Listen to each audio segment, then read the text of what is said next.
we can do the nasty on the counter while the hostages watch. I know. It's so And great. I was like, holy shit! That was a sentence that a cat just said. Love it.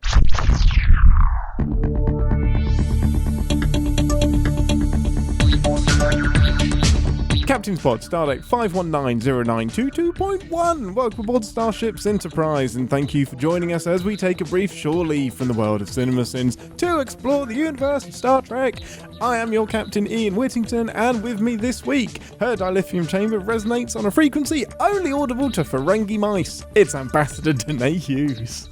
And I used that to my advantage when I was captaining my own ship last week. Thank you very much. Yeah, what was it very like on the Linterprise? Was it nice? Was there a lot of shenanigans? Did you get sentient your own way? lint? And then because the Ferengi mice could hear me, there was a very wonderful sort of lint and mice. They fell in love. There's a new species that's been born. And currently, I have sent them on a mission to a planet to procreate, enjoy themselves, and then I will come back as their goddess to take over the entire fleet. I mean, to wait. do. I think that's the exact opposite of the Prime Directive. You have literally taken the exact opposite of what it was intended to do, and now you're doing it.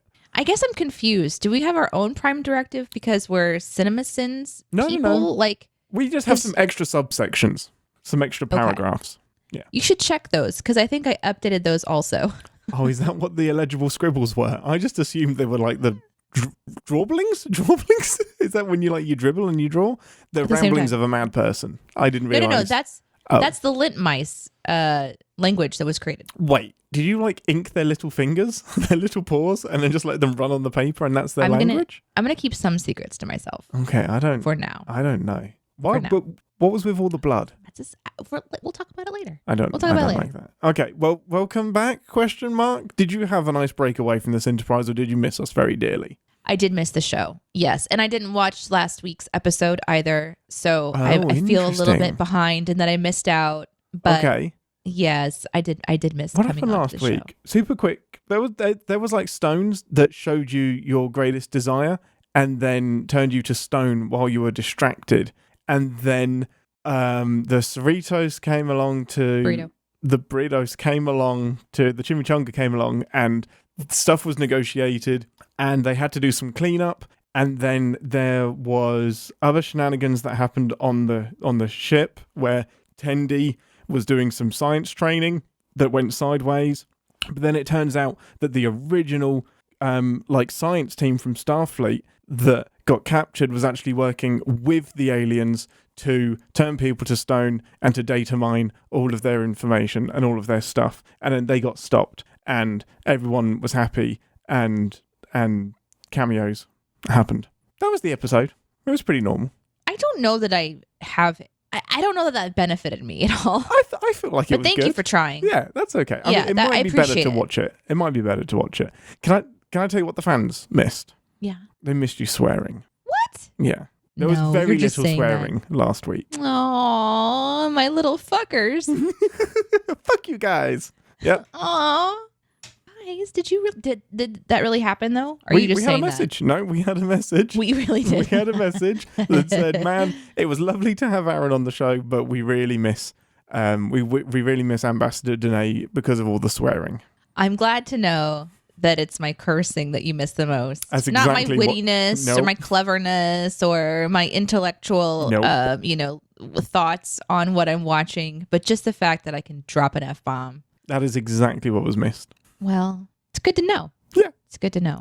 Well, with that bombshell, that cursey bombshell, let's head to 10 Forward to discuss Season 3, Episode 4, ? Yeah, of Lower Decks.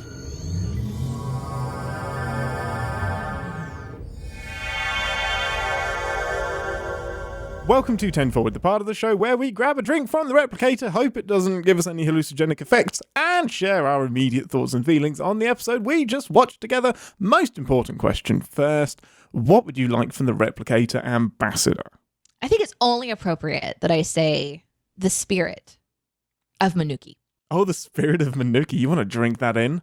Yeah. Did you see it? That stuff was on the ground. It lasted for so long. It didn't soak into any kind of carpet or that was a thing. It's that was present. a moment. I want to know what that's like.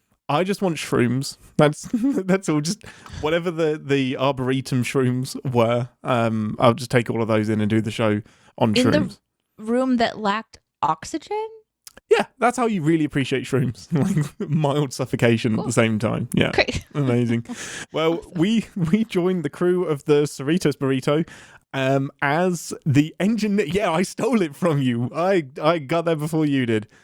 We joined them as the engineering team. Are absolutely exhausted from. She's got a bottom lip out because I stole her burrito. Took my burrito. Yeah, I did. It's my first day back and you took my burrito. Well, someone had to do it last week because Aaron was chucking out churros and something else.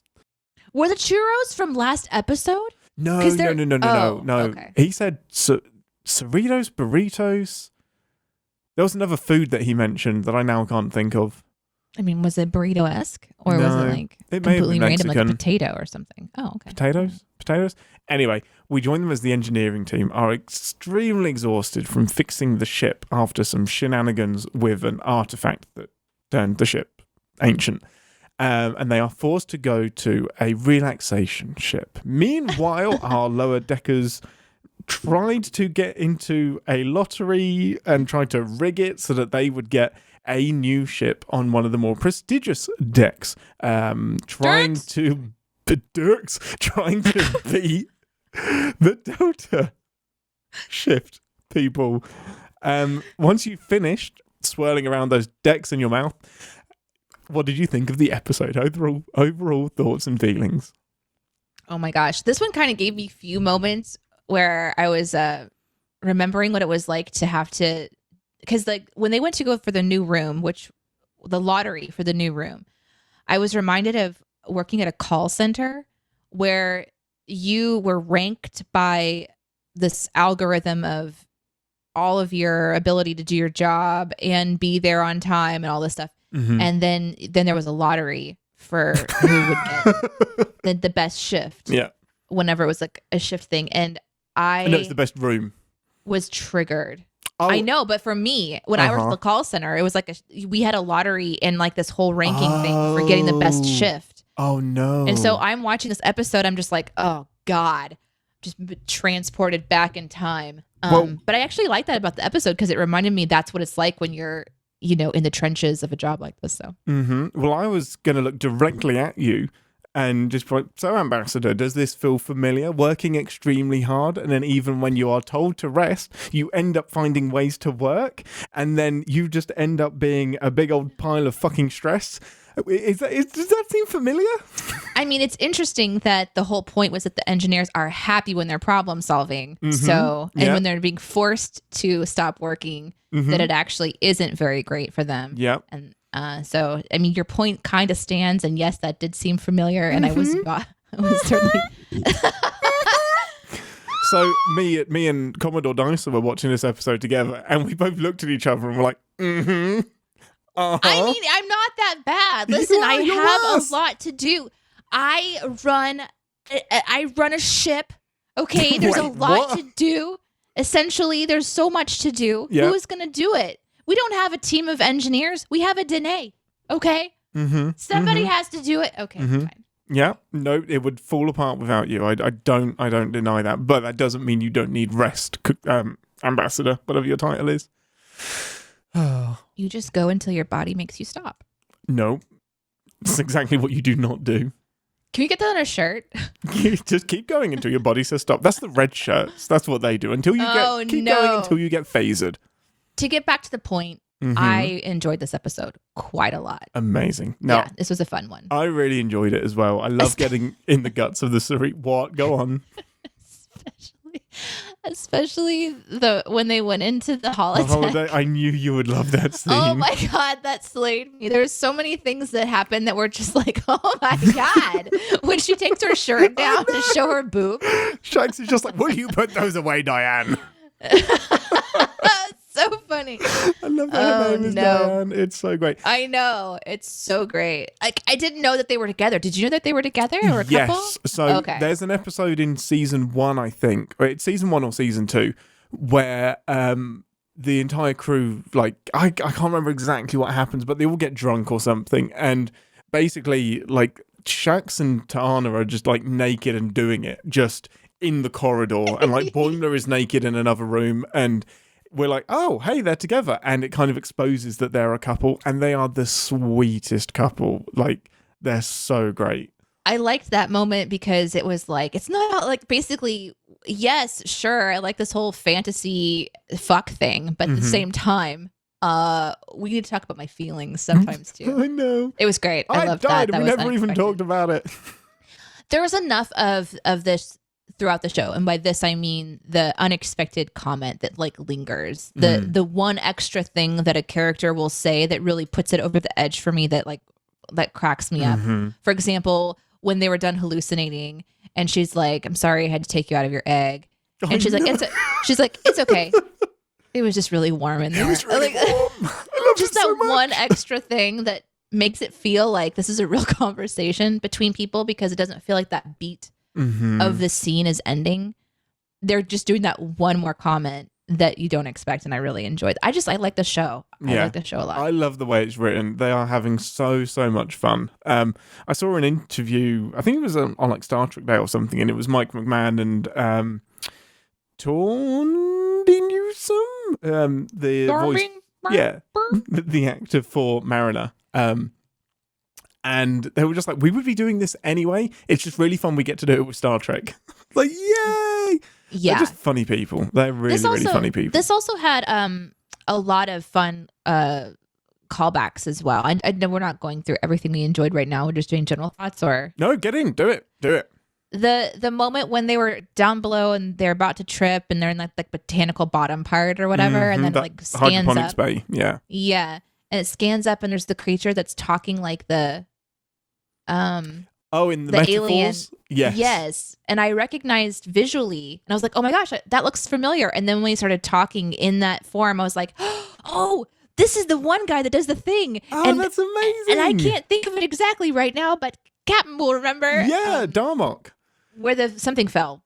Shaka, when the walls fell. When the walls fell. Yeah, Timber, his arms wide. Yes. It's so great. So he joined the crew last season, and it was so fun because he just turns up on the bridge with like a bunch of new metaphors, but he's kind of learned English as well. But when he's like feeling passionate or gets into something, he goes straight back into his metaphors, and it's so good. It's like, when his mistress slit his throat. I just cracked up so much.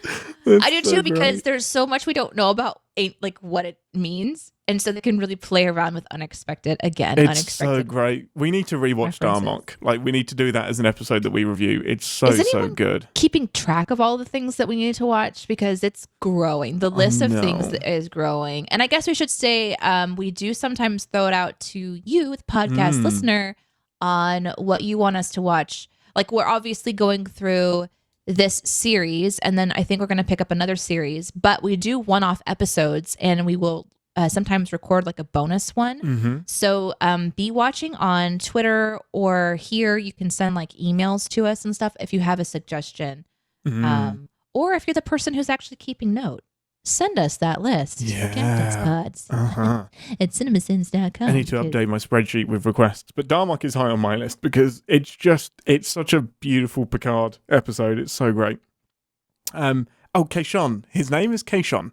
And he has a little teddy bear as well. I can't remember what happens in the episode, but he has a little teddy bear. It's so freaking cute. So cute.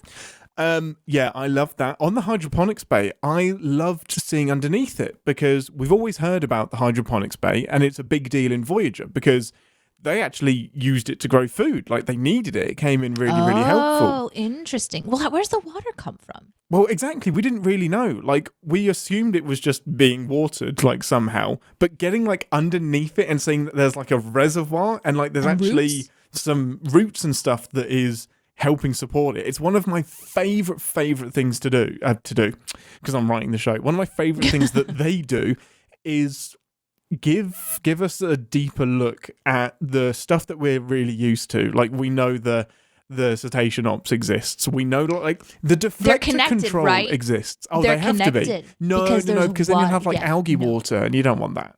I'm sorry. Algae. Did you just say algae? Algae water, yeah. Wait, how do you say algae? Algae? but it's a G. Algae water. Okay, fair enough. That too. That's fine. Algae, it's the same difference, everybody. Just adapt and move on. But they have to be connected. Maybe it's like an ecosystem, you know? Like the pod pea like shifts over into this area and somehow like, you know, it's all together. It's all of the water ducts are linked. Just a dolphin randomly turns up. I love it. I don't know. I didn't make the ship make sense, but in my mind, it's making sense. Why do they put you in the credits as person that makes the ship make sense? Deneé Hughes. If I'm in the credits of a Star Trek, I would lose it. I would lose my shit, and I'd be like, "What is happening? I have a doppelganger." If you're in the credits before I am, I will lose my shit. I'll be happy for you. I'll be so happy for you, but I'll be really mad at the same time. Of course you would be. Yeah, it's like when your friend gets a new car. It's like, yeah, I'm really happy for you. No, I want a new car. Another thing I liked about this episode was at the beginning. So there's this mask, and there's this just casualness to it, right? Where like our crew of misfits or whatever is so casually responding to, it's a mask again, and then here comes Captain, just like superhero floating through wearing a mask, and as she passes by, the ship transforms into this old like ancient relic. Yeah. And the engineers eventually have to take it apart, and they're all looking tired because they've had to like deal with I guess the captain putting the mask on again because it's a recurring issue. But I love that it reminded me of watching Strange New Worlds when it was transformed because of that being. Oh, the D&D episode. Yeah, with the Elysium Kingdom, whatever it is. Yeah. Yeah. That's so fun. So that is, unsurprisingly, a direct reference to a TNG episode where the Enterprise, I think we've talked about it before, but the Enterprise finds this massive comet, and then inside the comet is an asteroid, and then inside the asteroid is a meteor, and inside the meteor is another comet. No, inside the comet is an artifact that's like a museum, and when they interface with it, it gradually starts turning objects on the Enterprise into artifacts, and eventually turns the entire ship into like a recreation of this ancient civilization, and the idea is to preserve its civilization by turning another ship into an example of it. And Data kind of gets possessed by the program as well. And like 10,000 people are inhabiting Data's mind. And it's really, really cool. But it's like one of the most notorious episodes of TNG. Like people hate that episode for some reason. Because it was in season 7. Things is it like going Sex a bit Candle bonkers. Episode? It's kind of that level of notoriety. But I love it. I think it's such a fun episode, and Brent Spiner gets to really stretch his legs quite a bit. It's crazy. It's so good, but people dislike it for some reason. But I also have a nitpick about it, which we will are we doing that now? No, or we'll is save it like a sin? We'll save that. I have a sin. I have an absolute sin about that. Yes. Then we go to this like super fun spa where it's all designed to help people to relax, and there's like a puppy room and a mud room and a beat stuff up room. And the engineers end up creating a device that will magically remove stress, essentially. And at the end, the person who runs the spa would not have a job, and so she demands that it just be yeeted out into space. I thought that was really clever and fun. The idea that there's like these de-stress spaces in space to kind of go to. Yeah, like mini vices that are, because it's stressful. It is stressful, but but like watching the engineers, so like they're doing this tour, and she turns to her engineers to say like, what do you think? Blah, blah, blah. And they're all like disassembling a door because they can't stop working. I loved it so much. It feels so familiar. Like I'll bring my laptop around at the weekend, and I was like, what are you doing, you workaholic? What are you doing? Well, just in case I have like a spare 5 minutes where I can like do some writing or something, it can happen. Like in between so I watch Paramount Plus and I have commercials. And so in the commercials, I'm responding to emails for work. So I totally relate. Like I'm not just sitting down relaxing watching this. I'm just like cramming in a few extra minutes to get stuff done. That's amazing. So, but it was really funny because I didn't expect that. I kind of expected that they were all going to be trying to relax and maybe shenanigans were going to happen inside their relaxation spaces. But I did not expect that they were going to really play into the fact that the engineers just can't stop, that they enjoy their job and it is a de-stressor for them to be solving problems. I thought that was a clever thing Yeah. to sort of see. So And I it is really a stereotype throughout Star Trek as well. Like, Geordi is, like, always working. The engineering teams are always the ones, whatever it is on the ship, because, like, they are the most important team on the ship, really. Like, the ship stops working, you ain't flying. Like, you are going to be in trouble. So the chief engineers are always overworked. Like, Scotty is always the one that's, like, having outrageous demands made of him, which is, you need to get this done in 1 minute, sir. I said it would take a year. Like, I cannot make this happen today. It's not going to work. I do like that the captain was like, when she was yelling at them because they kept working, she's like, all of them are goddamn Geordi LaForges. I love it. Like, she actually said it. I was so tickled. Said what we're all thinking. I loved her losing her melons so She did. much. Like, you guys stress me out. You don't know how to raise your goddamn Geordi LaForges. And it's like goes to red and then it goes to black. It's so funny. That was amazing. And then like they were stressing the spa owner out, which was also kind of fun. I was waiting for her to like have a wristband that lit up. Like, why doesn't she have one? She needed it. She needed this episode. That's amazing. The other thing that was going on in this episode I really enjoyed was the race. So we've got our team that are trying to race to this one console to be able to rig this lottery for this new rooms, which turns out to be one room instead of 4. Yeah. So they're racing through the ship, and we're getting to see all these fun parts of the ship that you mentioned, Ian. But then they also eventually run into the Delta crew, who they have a rivalry with, and they're having this kind of fun exchange. It turns out that the Delta are a bunch of assholes, and they backstab them, and they get on to do the thing. Did you notice how they all look exactly the same as each other? Yeah, as each other. Yeah, they're so all good. spitting images of each other, which is great. That was a nice touch. They had this back and forth when we thought that they were all potentially bonding, where they're sharing these stories back and forth. That was really fun. Well, and even just our crew thinking about, before the Delta crew showed up, they were thinking about what they would program the door to say to welcome someone else into the room. And they're sort of come. That was just really fun. Man, I tried that at uni, and it just doesn't work if you're not a Star Trek nerd. So somebody would we lived in like a shared house, and in my room, and somebody would knock on the door, and I'm like, come. And I was like, what? Come in, it's fine. They would think that you're having a personal moment. Yes. This is how I demand my partner. That's right. Mm-hmm. Yeah. Yeah, it's a bad time. That's why I just don't think that you should make the word come when you're, it's a bad recipe. You shouldn't make the word come? You should make the door, something else. The trigger for the door be that word. It should be the trigger, right? Mm-hmm. Yeah, yeah. I think everything could pushes work them that over way, the threshold. Yeah, yeah. Enter. See, again, that's what I was going to say. Like, what's an alternative? But everything turns into kink. Yeah, arrive. Yeah, all of that. Mm-hmm. Yeah, no. Open a little bit too much. Yeah, maybe it's like a little too far. Yeah, get in my room, which sounds like womb. No, you could actually program it to say womb. And then but people would just say it to where people wouldn't know that you're saying room. Come in my womb. Right, okay. This is appropriate because that's the show we're watching, people. Yes, exactly. That's why it's appropriate. Absolutely. Just view the kinky sex scene that we watched. Oh, it's so funny. That's amazing. That scene at the holodeck was so incredible. It's so fun. I love they turn the safety protocols off, and then Boimler just has a bullet just right in front of his face. Let's just move that up. Oh God, I was not expecting that, because she says the cat Ta'ana, yeah, says we can do the nasty on the counter while the hostages watch. I know, it's so and great. I was like, holy shit! That was a sentence that a cat just said. Love it.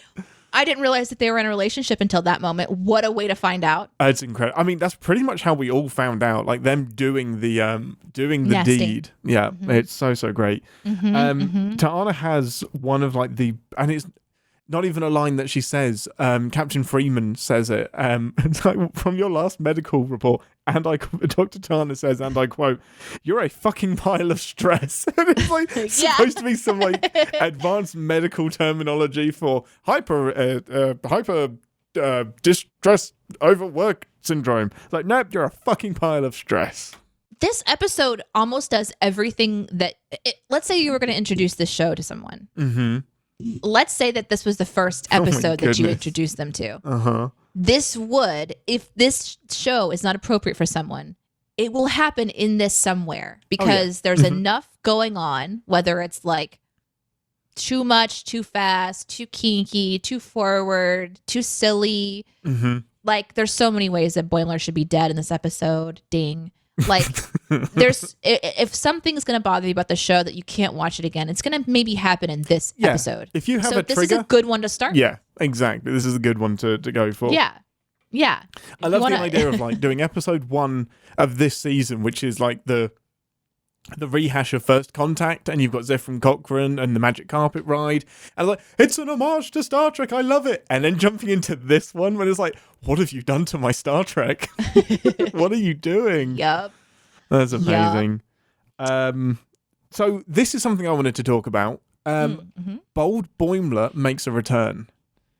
So I remember you asking like a couple of episodes ago in the Least Dangerous Game, like, is this a one-off? Will we mention it again? And it seems like a thread that they're actually picking up and continuing with. I'm not surprised because I feel like I said then, this is going to be a season to explore Boimler trying to put aside his fear of doing things wrong and embrace pushing the boundaries a little bit more.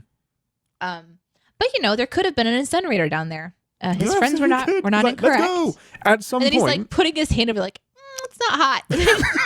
That's it. That's your barometer for danger. Like, what if it's an incinerator that comes on at certain times? Like, I don't know, a little thing that only opens for 10 seconds every hour for whatever reason, Or what if it's triggered by motion? Like, as soon as something gets down there, it's then incinerated. I'm fine.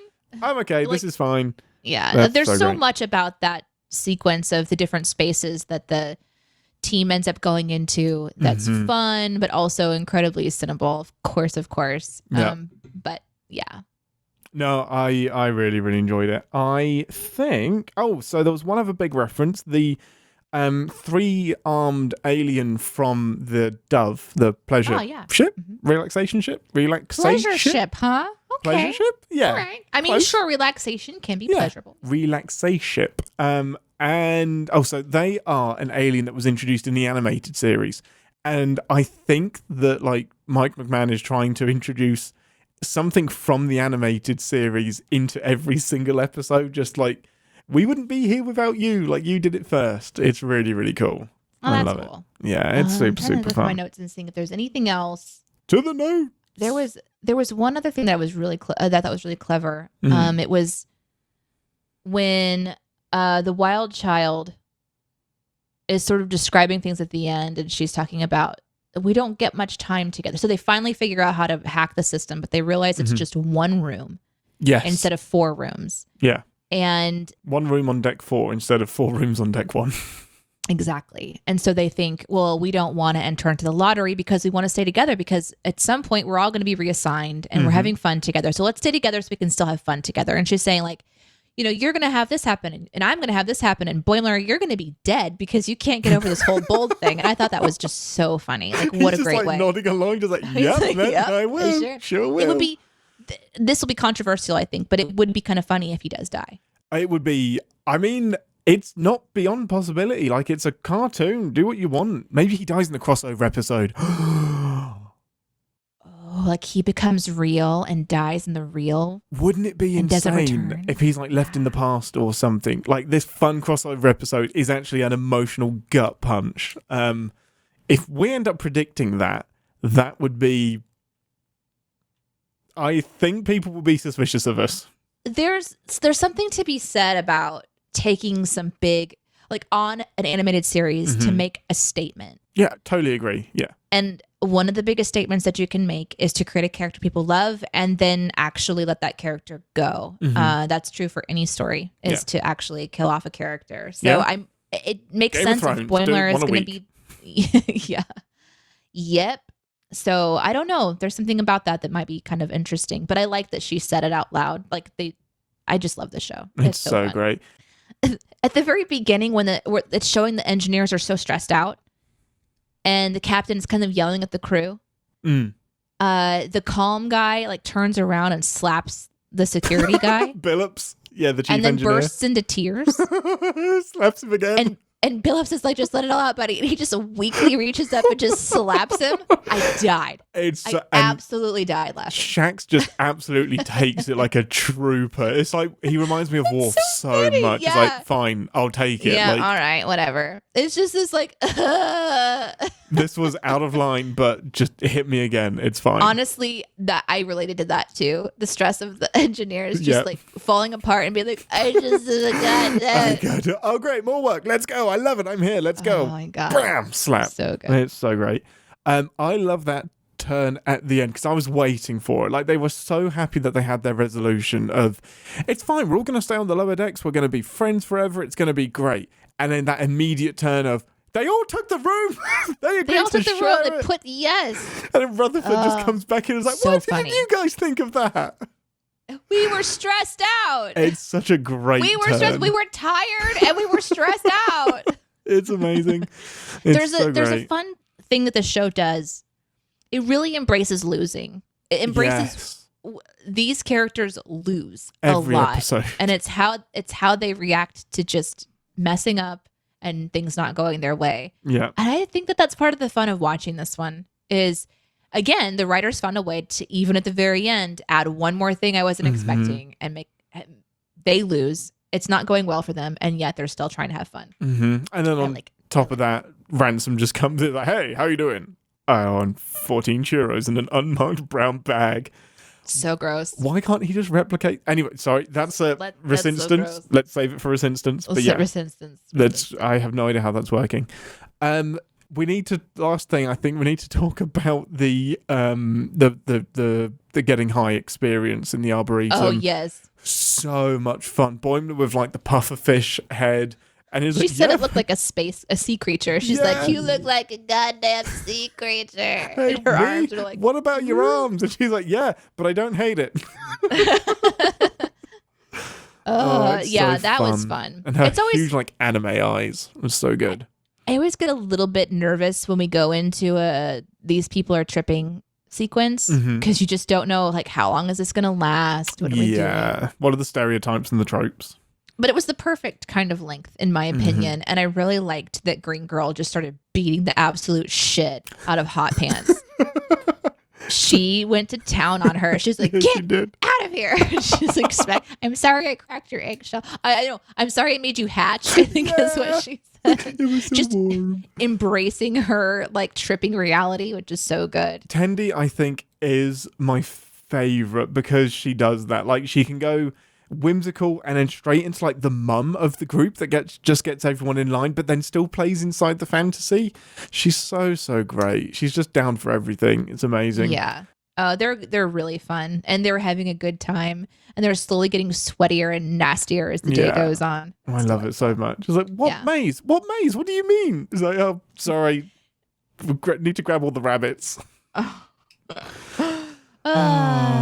So great. So, I think that is everything. Oh, other than them getting naked. Oh, yes, to save Boimler.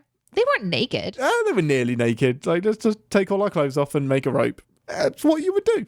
I mean, if you were saving your friend, you would probably want to use your bra too, though, because that's definitely one that could be used as like a whip and an anchor. That's got like a whole extra holster. Yeah, like there's extra stuff going on there. Yeah, I love it. I'm not saying that I needed to see animated titties today. I'm just saying that this would have been an appropriate time to introduce them. Yeah. Nobody needs to, but anyway, we'll leave that there. That's a sin, actually. That's my first sin. What, that we didn't see animated? We didn't see the cat titties. We didn't see the animated titties. We didn't get any titties this episode. Weak. Absolutely weak. I like to think that the Delta shift was kind of a nod to Captain Jellicoe, who briefly takes... Jellicoe, cats for Jellicoe. Sorry. Yep, who briefly takes command of the Enterprise in an episode, and he doesn't get on with Riker. And the Enterprise works on an alpha, beta, and gamma shift rotation, so 3 shifts throughout the day. And he demands a Delta shift be added in.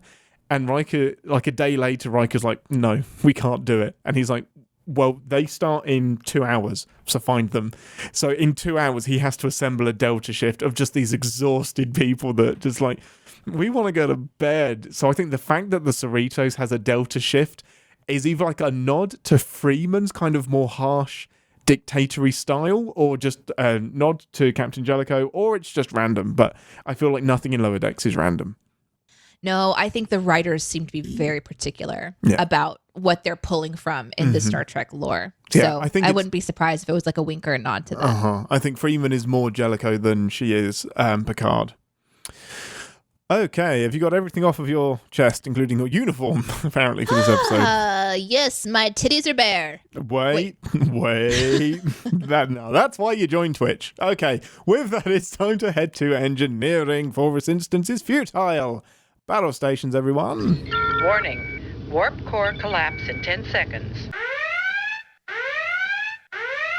This is the part of the show where we re-engage our sin brains, remind ourselves that no TV show is without sin, even our beloved Star Trek, although Lower Decks is kind of proving to be without sin. So, it's so hard. Do you want to go first, or shall I? No titties. Your turn. Okay, I'll go.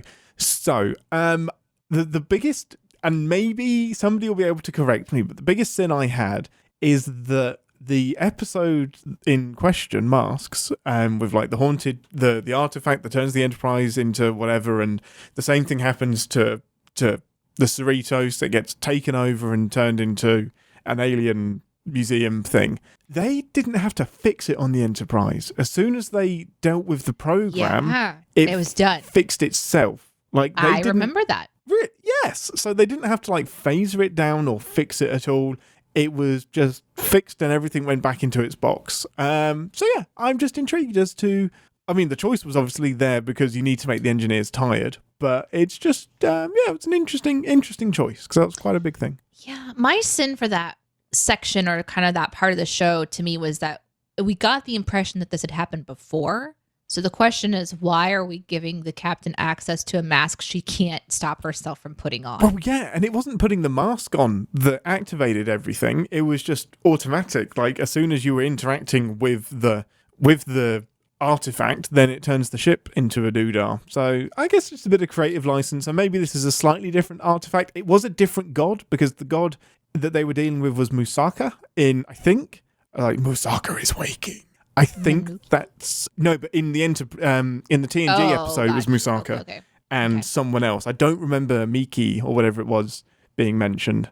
Yeah, that was curious for me too, because I even remember on Strange New World, it's like once the entity stopped, but it was more of a psychedelical thing. They were seeing the ship in a different form. It wasn't actually transformed. So, but I thought it was an interesting concept. I mean, them having to then systematically take apart the ships to find, like, they removed one brick and then a panel came back on. Yeah. I thought that was sort of funny. I love that. What do they do with all those pieces? Are they just launching them to space? Do they put them in the incinerator? Probably. I mean, yes. As long as Boimler is in there. Would that release the spirit of Manuki again? Yeah. Stay tuned for another episode when they realize that they should have never taken the ship back to its original form in the first place. No, it was actually better that way. It was better as a forest. Convenient eavesdropping is very, very convenient. I wrote that down too. Yay! Of course. Yeah, the little blobby thing, the little blob. That runs away, and Tendi just so happens to turn up exactly as the crucial conversation is happening. Also, they're doing their walk and talk, and they stop, continue the conversations so that Tendi can hear it, and then continue walking away. Yeah, there's lots of little dings there, unless that little blob is designed to find drama, in which case keep it all under lock and key. You don't want to go find drama. It's very stressful. You don't want a drama blob. Drama will find you. You don't want that. It's not nice. Maybe they should put the drama blob on the ship or on the de-stress spa station, and then that will find all of the drama, and then they can go to it. Ooh. And then you can just eject it out of the hoo-ha. That's exactly what I was gonna say. Eject it out of your hoo-ha? Wow. You're still stuck on that whole cum thing earlier. I'm Ian, are you in okay? there now. I'm in. I'm deep. That's how you open your door. Yeah, that's how my door gets opened. Deneé, your turn. Mani-pedis are not relaxing. So I would absolutely sin that. Oh my God. So I hate why? them. Oh, I just get off my feet. Stop touching my hands. Quit it. I just don't. People tell me, we should go get mani-pedis, and I'm like, no. I will go get a massage and my feet will be massaged. But when it's like a mani-pedi thing, they're just like, nothing about the spa is relaxing for me. Going into a space where there's all of these people who are hunched over hands and feet all day long, just shaving everything down. There's cuticle dust in the air. It is, to You're just me, inhaling cuticle dust. You're just inhaling dead skin. The second you walk in that space. Plus, if they're like removing fake nails, it's just there's this dust in the air of like acrylic as well. Even if it's a super nice space, there's not really a way to get around it. Then you sit down in a chair that so many have sit in before you. You put your feet into a thing that so many have had their feet in. Then they clean it. Obviously, there's cleaning measures, but I don't know. And then they're just like scrubbing you because they're not thinking about your tenderfoot or how you prefer to be touched. They're just thinking about the next person that they have to do because they have so many more people until they get to go home and relax, and then they have to get up the next day and start it all over again. And I'm watching their poor bodies, and I'm like, you poor, like, I realize that this is your job and you're making a wage. Like, are you really enjoying this? Because they look miserable in a way. I don't like it. It stresses me. And then you leave, and it's $180 to have nail polish put on your feet and your hands. And also, they just rip at your cuticles. They don't care. They're like, they shove them up into your knuckle. And they rip off your shit. No. And then they look at you with like these beautiful eyes, and they're just like, what would you like done? And I'm like, whatever you want, just that gets you happy.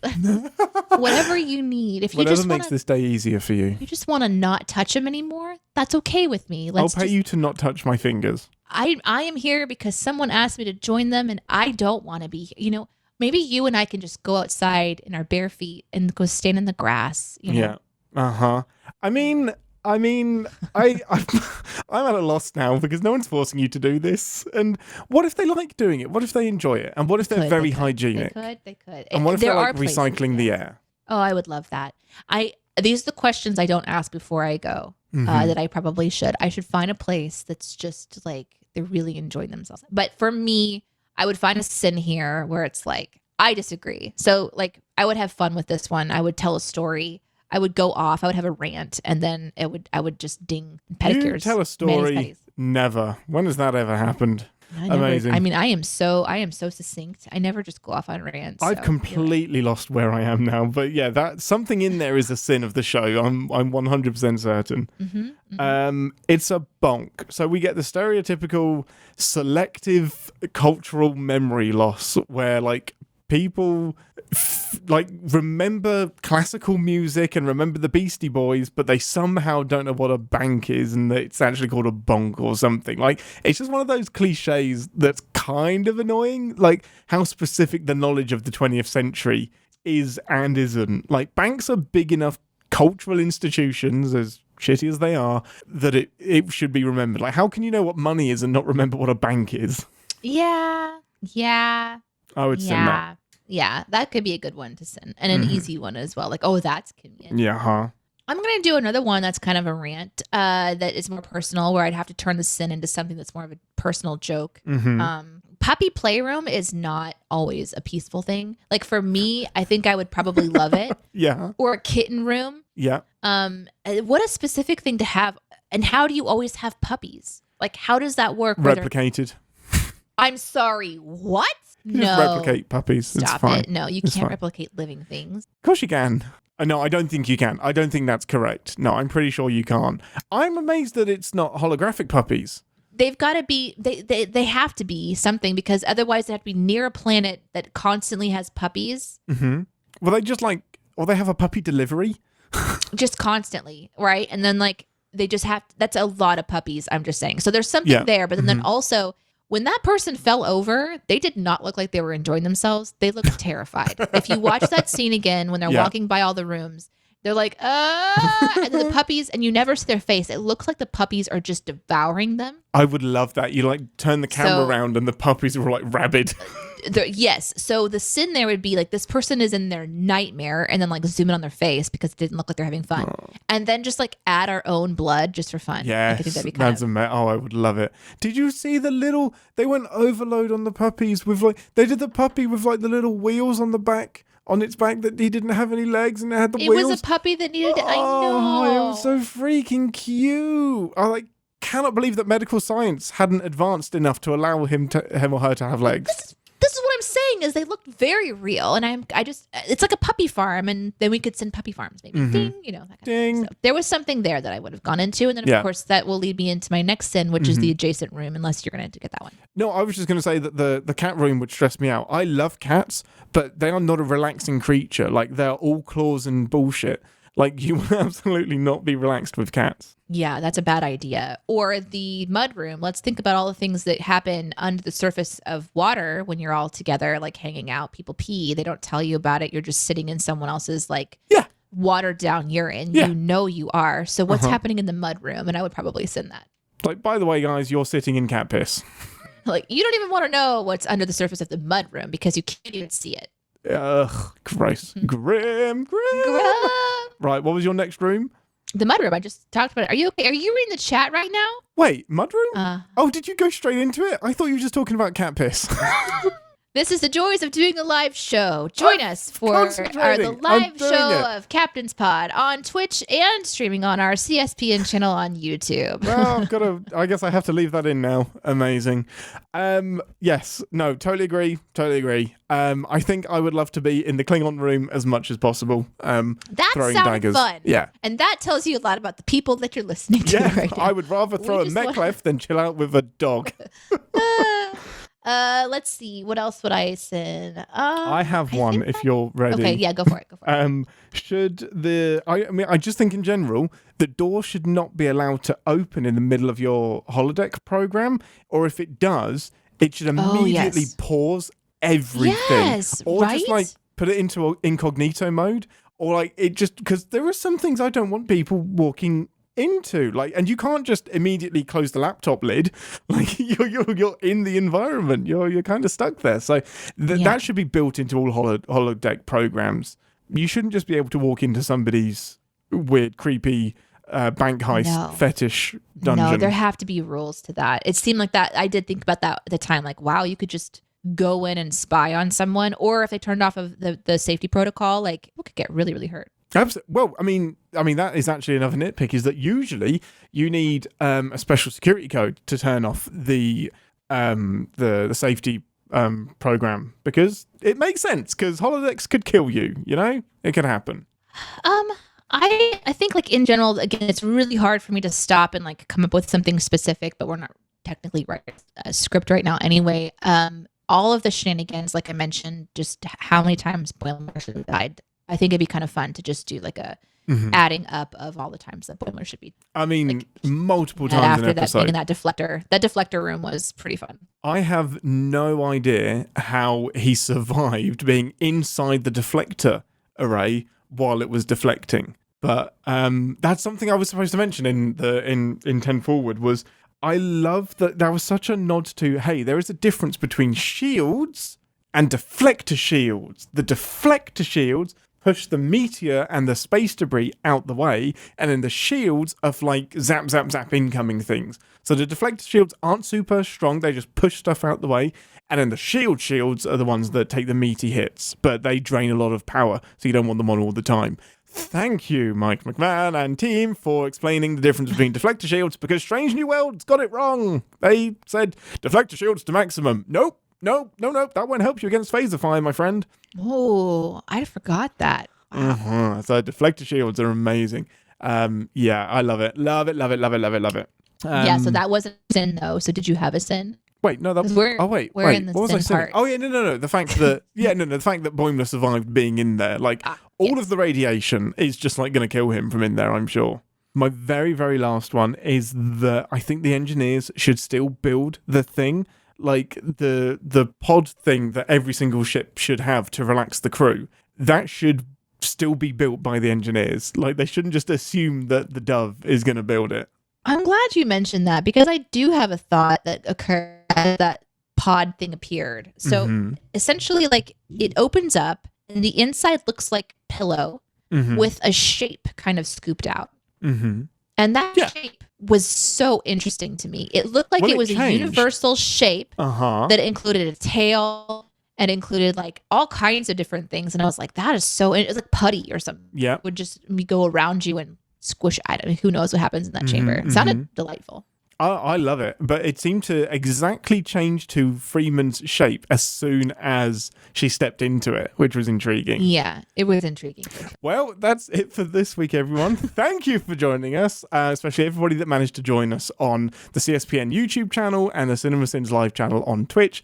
There will not be a live show next week because the captain is actually taking some semi-shore leave and going to Texas for a week. So we will still have the podcast as normal, same time, Tuesday for Sinclub members and Wednesday for everyone else in the world, where we'll be doing Lower Decks episode 5. But there will not be a live show. We should be back the following week, but watch out for the Twitters and the Discords for exactly when we will be doing that. But yes, anything you'd like to say, Deneé, Ambassador, before we depart? No, I mean, I have my little thing that I was going to say, and then I guess I accidentally got rid of all of my comments. No, I have it. I have it. I got my quote ready. I'm ready. You ready? Okay, I got my quote. Cool. Yeah.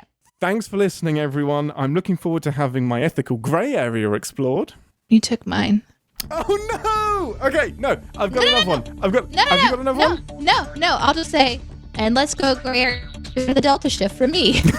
Amazing. Just go on to the next part of it. Live long and Podsper. Thanks for listening. Want to connect with the show? Our hailing frequencies are always open through captainspod@cinemasins.com. Like, comment, and subscribe on your podcast player of choice, and be sure to visit cinemasins.com. Hello. Hello. Right, let me log into the right page so I can get my notage. That is beautiful. You Thank are being recorded. Why are you just not telling me this? Just kidding. I'm already recording myself. Troll. Yeah. Oh, it stops. I don't want to. Why does everything want to sync to everything else? It is utter bullshit. So, you've returned to the ship. Is this the start of the D&D campaign? Wait, what? So, you've returned to the ship. Last we left off. No, so you've returned. Oh, why is this out of focus? Captain, can you focus, please? There we go.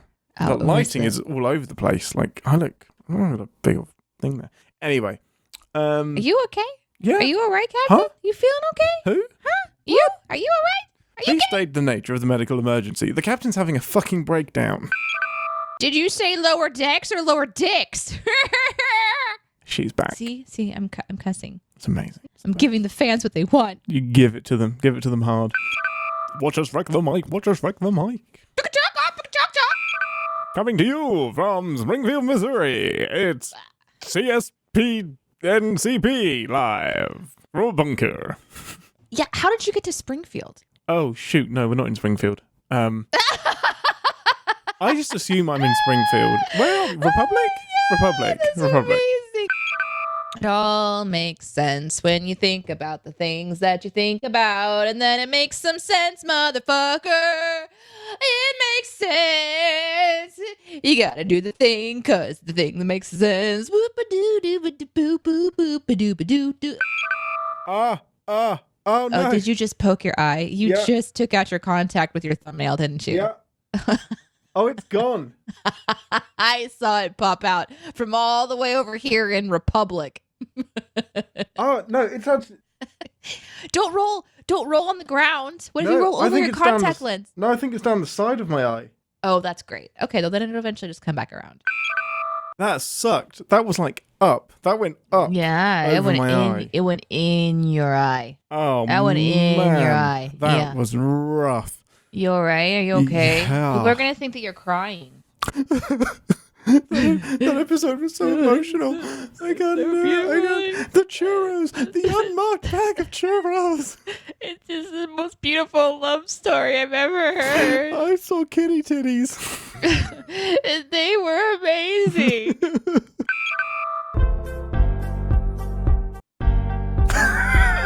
2 times? Somebody left it on a loop. Oh, Should we leave it for the whole? Should we do it for 20 seconds? For the entire rest of the show? Yeah, we'll just keep it on a loop. Wow. This is our backing music. I mean, This sure, is if you want to. Man, That's this is fine. the worst kind of edging, isn't it? We just keep going. Just counting down. It's like, who lasts Amazing. longer, you and I or the chat leaving? That's the question. Wait, here we go. 2, 1. Here we go. Here we go. Hi, everybody.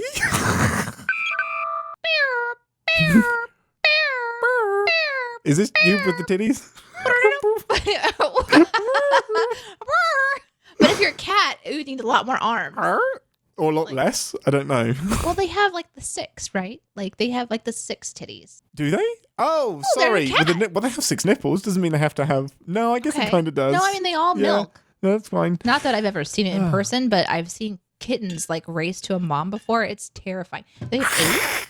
How many nipples did cats have, chat? 4 more I than don't have they to need, Google anymore. just in case. So, up first, we have got... did you know that George Takei has a cologne called Oh My? He does not. He does. No, he doesn't. I did know that. I thought it was a parody. I don't know if it actually went on sale, but that is absolutely beautiful. And I absolutely appreciate a God. good pun. I love it so much. We have a request from JCD Deneé to create a Linterprise. So, I mean, we can absolutely do that. I mean, I've got some laundry that I need to do. I can absolutely save some of the lint from... I don't know how I keep it together. I think like some Glue. like glue and paper mache. Yeah, perhaps. like a Mod Podge kind of a glue, maybe. That can happen. We can Like definitely I do can that. feel it in my hands. You know, like the weird texture of lint mixed with like Mod Podge, and you just kind of like are squishing it together, and like you're just adding all these different components. I can just imagine. I can just imagine that I'm putting it all together, and I just take a deep breath, and it's gone. I just inhale it. I love that sound. So good. Okay, next question from Slab. We love Slab. How does someone become an acting cadet? Either you are a cadet or you aren't, right? You're pretending. We Acting are- means pretend. We are referring to JCD. He wasn't quite good enough to be an acting ensign. I don't know if we really want him in the Sinfleet Academy, so acting cadet until he behaves. However, I think I accidentally called him acting ensign at some point, so we're stuck with it. Anytime the Star Trek technical companion is mentioned, I'm happy. So Slab says, if I remember my Star Trek technical companion guide from when I was a kid, everything is recycled. Waste is transferred to the food replicators, like all waste. So Deneé, would you actually like a poopy sandwich? Yes, please. You straight up yes, no qualms, no. Mhm. Yeah, you'll have it. How sure. how like recycled does it need to be? At least to where the flavor is not poop. So where the flavor is mostly gone. Nice. Yes. I would like a bland poopy sandwich, please. Yep. Hold the nuts. Oh, like a nutty, no. Yeah. corny poopy Yeah. Slab. On average, a cat has between 6 and 8 nipples. Some cats have fewer nipples than others, and some have more. On average, when you're talking about a biological bit of anatomy, I don't like on average. Yes, on average, you have this many things. I was like, I don't like taking an average of that. I feel like that should be a yes or no, but I guess all cats are different. And Frack Creek very nicely gave us the same information. I love that we have a team that can immediately go and Google and fact check us whenever we need them Yes, to. I love that It's too. Thank you amazing. guys for doing that. The funny Frank Creek says the funny thing is that Google automatically added "does a cat have" after starting with how many nipples. That says more about your search history, I think, than it does anything else. That's probably tailored to you, my friend. Weeda asks, what are you doing in that holodeck, Ian? And don't ask questions that you don't want the answer to. Or just open the door and go in and find out for yourself, You can find out honestly. for yourself. There's a You know, good chance I'll be naked. There's no there's no like mechanism that stops and says, do you have permission to enter? Please enter your code. It just opens up, and just be aware. Do you know how many people would just be opening up holodecks on each other all the time? Are you like... It would happen every day, all the day. There is no way you get anything done. As soon as holodecks are created, it is game over. Nothing gets achieved. Nothing happens. There's no need to explore. Everything happens on the holodeck. Like, how addicted we are to phones and whatever else we get addicted to, holodecks would be number one public enemy. They really would. Question: you're the captain in charge of a starship, and you get a distress signal from a civilian ship on the edge of Rommulan space. Romulan. What- Romulan. Yeah, Romulan. Rommulan. The famous I think Romulans. it's Eamon. I think it's meant to be Romulan. Romulan space. Rom-Ian space. Elan? Mm-hmm. Elan space. What do? You go to the ship. The edge of Romulan. Well, the question is which edge? If it's the Romulan edge, I leave. If it's our edge, it's fine. I'll go and check them out. Right. Some clarification is needed. We're going to have to do some scanning. This is why you're only an acting cadet. Like you didn't. Data doesn't just say there's a ship on the edge of Romulan space. It's like, well, which edge, dickhead? Is it their edge or our edge? Wow. Amazing. I mean, in this episode, we talked about edging. We talked about it's just, this is bad. This is bad. We should not be allowed to do the show anymore. We really, really I think we pushed our audience too far today, honestly. Slap Bulkhead 3K says, Ian, what is your favorite Trek Doctor? And I think it is the holographic Doctor from Star Trek Voyager. I love how sassy he is. I love that his journey is my favorite by far as well, because in like season 1, he's super duper grumpy and just like they disrespect him, switch him off mid-sentence, treat him like he doesn't exist. And then gradually, like through season 2, he gets more rights. In season 3, he has a hard reset and goes back to the beginning with like a couple of memories. So he has to like kind of start that journey again. Then he comes to terms with like getting the holographic emitter, which means he can walk around and explore and be wherever he wants. And then he wants like more duties and he wants time off. And it's so interesting to think about this program that has evolved to be a tool, but you can't use it as a tool anymore because it's sentient and it's got its own self-awareness and business. So he's my favourite. I love Robert Picardo, amazing actor. I think I've said this story before, but I met him once and my dad said, so how long is it going to be until we get a Voyager movie? And he just said, well, when are you going to pay for it? And it was just the perfect, like, Saki Doctor response. I loved it so, so much. Relicate says, first time here and first time seeing Ian live. You're a handsome devil. Me? Oh. Really? Get your little devil horns out. Where are they? But that's Andorian horns. They're not. They're Andorians. Okay, I get it. They're not red. What are you talking about? Right. Okay, I've got a Riker-lean, especially for the. Yeah, I got a Riker-lean. Yeah, if I have to go this way. I mean, I can't Riker mount this chair. No, you can't. Well, you could. Sure? Maybe we should make that a point reduction. Yeah. Ian, we Riker record mounts you. chairs. Yeah. You'd have to like run at it, hit a trampoline. Amazing. Eagle spread the legs, leap over, get your legs together in time to not hit the sides. Oh, I'd need a run up. I would absolutely need a run up. Dadosvich? Mm-hmm. Did I say that correctly? Dadowich. No, Dadosvich. Dadosvich. I'm so sorry. That was definitely like Russian. That was not German. I'm not trying to do anything inappropriate. I just like to play with sounds in my mouth. Kind of. That's an outtake. Well, that is everything that we have for this week, I think. We will be back next week, same time on the CinemaSins live Twitch channel and on YouTube, the CSPN channel as well. No, I'm completely telling lies because I'm in Texas next week. So there will not... I was going to say, what do you want to do, Kat? Yeah, Deneé's just going to let me carry on while this her is a live tanks. show. Now you cut it and now do it again. But this time with the truth. Amazing. Let's do it with the truth. Let's do this again. Well, thank you for listening, everybody. I apologize for not saying... No, damn it. You know what? I'm such a dumbass. So last week, I forgot... This is an extra treat for everyone in the live chat. Last week, I forgot to say live long and Podsper. And it's the first time I've forgotten. However, I fixed it in post. So I recorded a live long and Podsper and then stuck it in, and it is seamless. Like you would not say... You would not know that I hadn't said it. So it was my nice. God. But I felt really bad. But then I just remembered you should. I'm apologising for something that probably most people wouldn't have remembered. So well done for outing yourself, Ian. Mm-hmm. Well done, right. well done.